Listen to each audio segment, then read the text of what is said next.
Hello दोस्तों, student rising point पर आपका हार्दिक स्वागत है। जैसा कि आपको पता है कि आजकल कंपटीशन बड़े टफ होते जा रहे हैं, जिसमें जीके तो अपना बेहद ही महत्वपूर्ण भूमिका निभाता है। और जीके के अंदर ही आपको पता है 3, 4, 5 सब्जेक्ट बहुत ही महत्वपूर्ण है, जिसमें आपकी एक भूगोल है। लगभग सभी स्टूडेंटों को भूगोल से डर लगता है, क्योंकि अधिकतर भूगोल मैप से पढ़ी जाती है और काफी बच्चे हैं जो भूगोल मैप के माध्यम से नहीं पढ़ते हैं। इसीलिए भूगोल का वेटेज बहुत टफ रहता है और बच्चों को समझ में नहीं आता है। इसी के साथ मैं पूरी भूगोल आपको मैप के जरिए पढ़ाऊंगा, क्योंकि भूगोल एक कंपटीशन एग्जाम में बहुत ही महत्वपूर्ण भूमिका अदा करती है। कौन सा भी कंपटीशन एग्जाम उठा कर देख लो, जिसमें लगभग 4, 5, 6 क्वेश्चन तो ये अपना रखती है। तो इसी के साथ हम आज हमारा ये लेक्चर पहला है, तो इसीलिए हम आज भूगोल के केवल इंट्रोडक्शन के बारे में जानेंगे और कौन से वो महत्वपूर्ण टॉपिक है जो हर कंपटीशन एग्जाम के अंदर आपके पूछे जाते हैं। और जो भी फिलहाल जो लेटेस्ट में करंट अफेयर है, उसको भी मैं आपके इसके साथ में आपको लिंक करते हुए पढ़ाऊंगा, ताकि आपके जो भी करंट अफेयर है इसके साथ साथ कवर हो जाएंगे। तो चलो दोस्तों, आज इस पे शुरू करते हैं। और हमारा पहला लेक्चर है ओनली फॉर आपके सिलेबस पर डिस्कस की जाएगी और थोड़ा बहुत हम भूगोल का परिचय देगा। और कल से हम जो दूसरा लेक्चर लेंगे उसमें हम भारत की स्थिति और आकार विस्तार पूरा पढ़ेंगे। ओके, चलो देखते हैं। तो सिलेबस में क्या क्या आपके इम्पोर्टेंट होता है। सिलेबस में जैसा कि आपका पहला टॉपिक भारत की स्थिति और विस्तार, इसमें भारत की स्थिति विस्तार में सब कुछ पढ़ा जाता है। कहाँ भारत फिलहाल विश्व में कहाँ पर आता है, कहाँ नहीं है, किस ग्लोब के अंदर है, किस दिशा के अंदर है, इसको कैसे ज्ञात किया जाता है, इसकी लंबाई कितनी है, इसके पड़ोसी देश कितने हैं, कौन कौन से राज्य तटीय है, जितना भी सिलेबस है इसके अंदर आपके पूरा पढ़ाया जाएगा। बहुत ही मैप के माध्यम से आपको बहुत ही अच्छी और सरल भाषा के माध्यम से आपको समझाया जाएगा, जिसमें आपको कोई भी कॉम्पिटिशन एग्जाम देने के लिए आप प्रिपेयर रहोगे।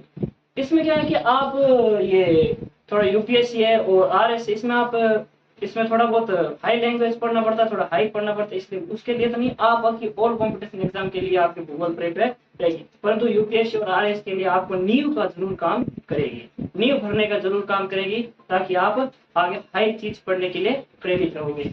दूसरा टॉपिक है हमारा भारत का भौगोलिक विभाजन। भारत के भौगोलिक विभाजन के अंदर हम पहला विभाजन पढ़ेंगे हिमालय का विभाजन। अब हिमालय के विभाजन के अंदर हम क्या पढ़ेंगे, जो भी हिमालय का भाग है। ओके, हिमालय के विभाजन के बाद में आता है आपके उत्तरी भारत का उत्तरी मैदान का विभाजन।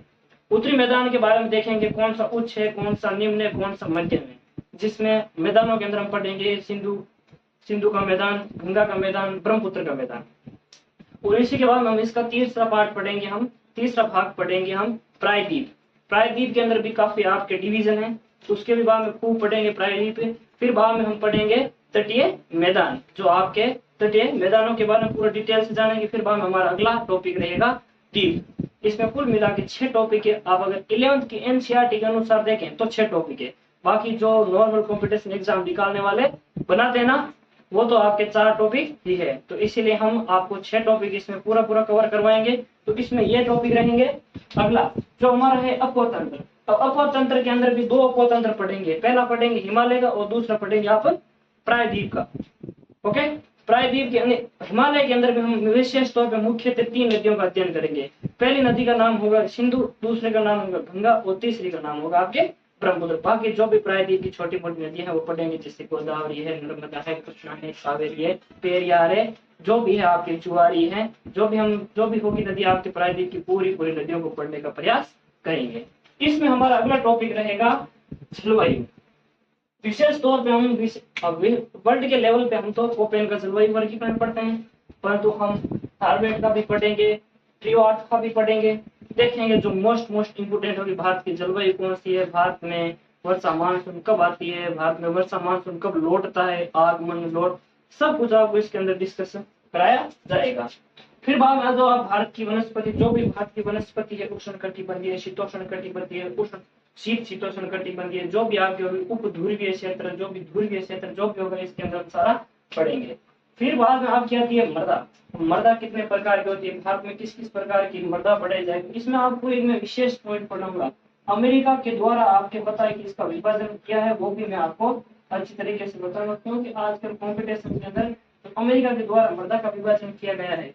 इंग्लिश में है विभाजन, पर तो मैं आपको इंग्लिश में भी पढ़ाऊंगा, ताकि क्या है कि कभी भी आपका कोई एग्जाम में ट्यूशन ना छूटे, क्योंकि पता है कि आप तो एग्जाम में सवाल इतने आ चुके हैं कि बार बार रिपीट तो होते नहीं है। फिर बाद में आपकी कृषि, जो भी आपकी फसलें होंगी प्रमुख, उस फसलों का आपके अध्ययन करेंगे। फिर बाद में पढ़ेंगे हम उद्योग, जो भी आपके बड़े बड़े लेवल उद्योग और उस उद्योग के बाद में हम संसाधन के बारे में पढ़ेंगे। रिसोर्स, हमारे इंडिया के अंदर कौन कौन से रिसोर्स हैं वो पढ़ेंगे। फिर बाद में हम परिवहन पढ़ेंगे, परिवहन के बाद में जो भी हमारा अन्य कोई टॉपिक अगर इम्पोर्टेंट बच गया तो वो हम किस में पढ़ेंगे, एंडिंग में पढ़ेंगे। ओके, तो आप चाहो तो इसका कौन कौन सा सिलेबस स्क्रीनशॉट ले सकते हो, मैं 1 मिनट के लिए दूर रखता हूं।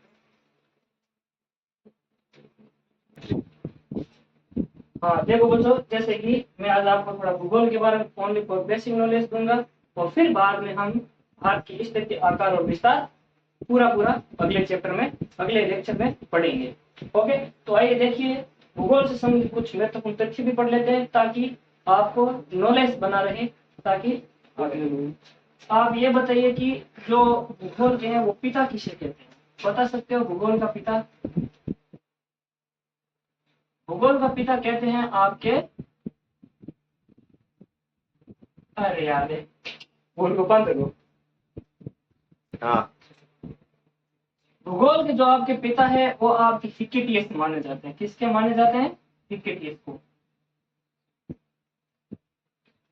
हिक्केटियस को माना जाता है। हालांकि ये यूनान का रहने वाला है, इतना आपको डीप पढ़ना नहीं है, परंतु सर हमने तो भूगोल का पिता इरेटोस्थनीज को माना था। हाँ, आपका कहना सही है, क्योंकि आप इरेटोस्थनीज ने ना, जो भूगोल शब्द है ना, जो भूगोल शब्द है, जो आप शब्द पढ़ते हो भूगोल, ये भूगोल शब्द सर्वप्रथम किसने दिया था?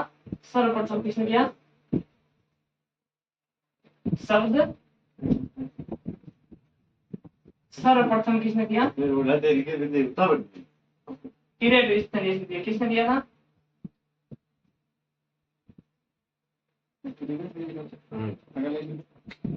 इरेटोस्थनीज ने दिया था। जो भूगोल शब्द है ना वो सर्वप्रथम किसने दिया था? आपके इरेटोस्थनीज ने दिया था। और ये कहाँ का रहने वाला था? ये किसका था? यूनान का रहने वाला था। किस देश का रहने वाला था? यूनान का रहने वाला था। यूनान देश की कैपिटल कौन सी है? एथेंस। ध्यान रखना। अब मुझे ये बताइए कि जो इसने अपना एक शब्द दिया था, जिस शब्द का नाम क्या है? जो आप भूगोल पढ़ते हो भूगोल शब्द का नाम क्या है? जियोग्राफी, जियोग्राफोल। उस शब्द का क्या नाम है? जियोग्राफोल।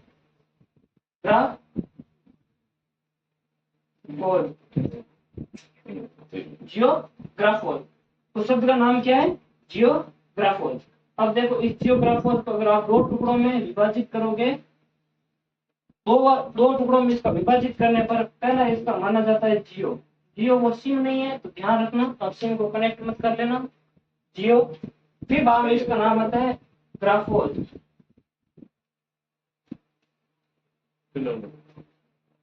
ग्राफोल, इसका क्या था? ग्राफोल, जिसमें जियो का अर्थ होता है आपके, इसका अर्थ अगर पूछ ले आपको तो इसका अर्थ क्या होता है? पृथ्वी। इसका अर्थ क्या होता है? पृथ्वी। अगर आपको ग्राफोल का अर्थ पूछ ले तो वर्णन, या कह सकते हो अध्ययन। इसका आपको अर्थ पूछ ले तो, वर्णन, वर्णन करना,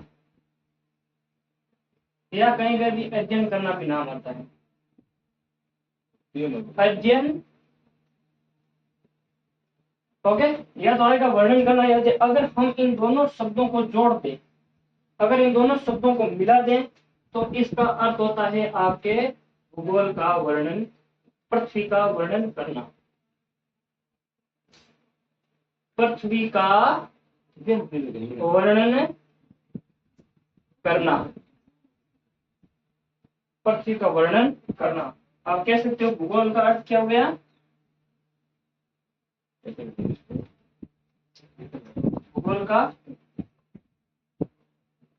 भूगोल का क्या हो गया आपके? ध्यान रखना, पृथ्वी का वर्णन करना। ये देख लो अगर बच्चों आपको एक बार समझ में आई तो पूरी देखो ये डायग्राम के माध्यम से। देखो, पिता किसे कहते हैं? हिकेटियस को, परंतु शब्द सर्वप्रथम किसने दिया था? आपके इरेटोस्थेनीज ने। इरेटोस्थेनीज है ना, ये कहाँ का रहने वाला था? यूनान का रहने वाला था। परंतु जियोग्राफोस इसने शब्द दिया था, और जिसमें इसका दो अर्थ होता है, दो विभाजन करने पर आप में इसका पहला अर्थ होता है पृथ्वी, और ग्राफोस का मतलब होता है वर्णन करना, और इसके पूरा अगर शब्द को मिला दे तो क्या होता है? पृथ्वी का वर्णन करना। तो चलो अब बता दें इसकी भाषा कौन सी है। तो ध्यान रखना, भाषा अगर आपको पूछ लिया जाए तो सर इसकी भाषा कौन सी, तो भाषा कौन सी है? ग्रीक भाषा है। कौन सी भाषा है? ग्रीक भाषा है, ध्यान रखना। और यूनान की भी कौन सी भाषा है? ग्रीक भाषा है। तो ये शब्द किस भाषा से लिया गया है? ये ग्रीक भाषा से लिया गया है। ये शब्द किससे लिया गया है? ग्रीक भाषा से लिया गया है। चलो फिर बाद में आप पढ़ते हो, यहाँ तक तो आपने पढ़ लिया। अब मुझे ये बताओ कि भूगोल का जो आपके आधुनिक पिता है, भूगोल का जो आधुनिक पिता है उसे किसे कहते बताओ? भूगोल का भूगोल का आधुनिक पिता, भूगोल का आधुनिक पिता कहा जाता है आपके हम्बोल्ट। हम्बोल्ट आपके विश्व भूगोल के अंदर हम्बोल्ट की धारा भी पढ़ी होगी, जिसे पेरू की धारा कहा जाता है ना। फिर आ जाओ, भूगोल को हम दो भागों में विभाजित करके पढ़ते हैं। कितने भागों में विभाजित करते पढ़ते हैं? इसके भाग कितने पढ़ते हैं हम? दो भाग पढ़ते हैं। कितने भाग पढ़ते हैं? दो भाग पढ़ते हैं। जिसमें इसका पहला भाग तो आपके कौन सा है? इसमें हम पहला भाग पढ़ेंगे आपके मानव भूगोल। मानव भूगोल, मानव भूगोल के बाद में और विभाजन करके पढ़ते हैं, जिसका एक भूगोल और नाम है भौतिक भूगोल। भौतिक भूगोल, ये दो भागों में बांटा गया है, ध्यान रखना। आप इसे 12वीं क्लास में पढ़ते हो, और इसे आप कौन सी क्लास पढ़ते हो? 11वीं क्लास में। अगर आप एनसीईआरटी की दृष्टि से पढ़ते हो तो आप 12वीं क्लास और 11वीं क्लास में आपको देखने को ये सिलेबस मिलेगा। चाहो तो आप 11वीं क्लास वाले जो पढ़ रहे हैं अभी अध्ययन करना स्टार्ट कर दिया, जिसने भूगोल लिए, तो उसके लिए ये सारा सिलेबस यूजफुल होगा। किसके लिए सिलेबस होगा? यूज के लिए, ध्यान रखना। अब मुझे बताओ कि मानव भूगोल, मानव भूगोल के अंदर किसका स्थान होता है महत्वपूर्ण? मानव का, स्पष्ट है सबसे। और भौतिक भूगोल के अंदर किसका होता है? स्थान का। ओके, स्थान। अब जो मानव भूगोल के पिता किसे कहते हैं? मानव भूगोल के आपके पिता है, आप आगे तो पढ़ो। ओके, इसके आप मानव भूगोल के पिता कहा जाता है आपके रीटर को। रीटर को आधुनिक पिता कौन है? आधुनिक पिता किसे कहते हैं? ध्यान रखना, आधुनिक पिता किसे कहा जाता है? फ्रेडरिक ड्रेडजेल को।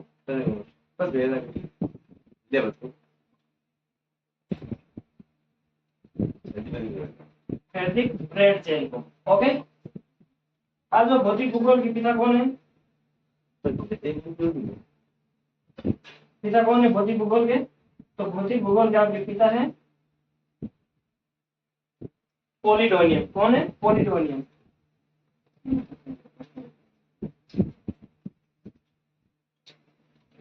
पॉलिडोनियम।